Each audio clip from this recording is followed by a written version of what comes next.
पैसा दिन आउनेलाई त्यही पैसा समय त्यही गाड्दै चुनाव चाहिँ जनताको मान्छेलाई हाल्नुपर्छ। यो देशलाई माया गर्ने मान्छेलाई हाल्नुपर्छ। हामी हरेक गल्लीमा उभिएर भन्न सक्नुपर्छ। काठमाडौँको चोकमा उभिएर हामी भन्छौँ, नेपालका जाति जनजाति किसान मजदुर दिदीबहिनीहरू हामी भन्छौँ, एकचोटि नेकपालाई हेर्नुहोस् न, के बिग्रिन्छ तपाईहरु लहलहमै नदौडिनुस् त। एकचोटि नेकपालाई हेर्नुहोस् त। नेकपालाई त अहिले खानको लागि समस्या छैन। यदि नेपाली जनताले विश्वास गरे भने ल लड, यो चुनाव आउने चुनाव भनेको मन्त्री हुने चुनाव होइन, यो चुनाव भनेको पैसा कमाउने चुनाव होइन।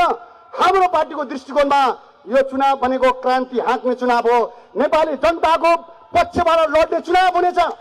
त्यसैले हाम्रो भनाइ के छ भने यहीँबाट हामीले क्याम्पेन गर्नुपर्छ। आज कार्तिक 20 गते चिनियामान काजी शहीद भएको दिन हो। भर्खरको युवा विद्यार्थी दिल्ली सम्झौताको विरुद्धमा भूगोल पार्कमा प्रदर्शन गर्दाखेरि राज्यको गोली खाएर शहीद भएको दिन हो। आज हामी यो भिरकुटी मण्डपको चौरबाट नेपाली जनतालाई चिनियामान काजीको उपहार बोकेर फर्किनुपर्छ।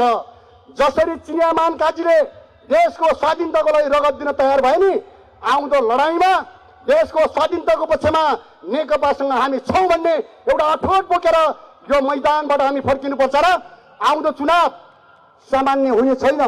त्यस हिसाबले सबैले बुझ्नुभयो भने हामीलाई के छ भने एकचोटि हेर्नुस्, जनजातिहरू एकचोटि हेर्नुस्, तपाईँ एक्लै लड्नु पर्दैन। दलितहरू तपाईँ हेर्नुस्, तपाईँ एक्लै लड्नु पर्दैन। महिलाहरू, मधेस, किसान मजदुर, युवा विद्यार्थी, जेनजी तपाईहरु एक्लै लड्नु पर्दैन। एकचोटि नेकपालाई मौका दिएर हेर्नुस्।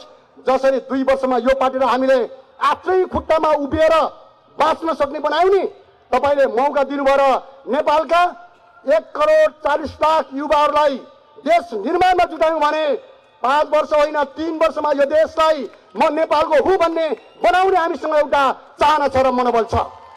त्यसैले आदरणीय जनसमुदायहरू, आउँदो चुनावलाई हामीले त्यसरी हेर्नुपर्छ। त्यो मात्रै होइन, योभन्दा अगाडिको स्टेपमा हाम्रो कुरा के छ भने अब यहाँबाट फर्किँदै गर्दाखेरि हामीले देशभरि एकताको लहर सिर्जना गर्नुपर्छ, ध्रुवीकरणको लहर सिर्जना गर्नुपर्छ, राष्ट्रिय स्वाधीनताको बहस सुरु गर्नुपर्छ। अहिले तपाईले सुन्नुभएको छ नेपालमा जेनजीको बेलामा त्यो कम्बेटेन्ट ड्रेस लगाएर आउने मान्छेहरू को हुन्? त्यो राइफलको म्यागजिन हाल्ने ड्रेस लगाएर सडकमा देखिने मान्छे को? त्यो एसएमजी को बुलेट हाल्ने ड्रेस लगाएर हिँड्ने मान्छे को? पिस्तौल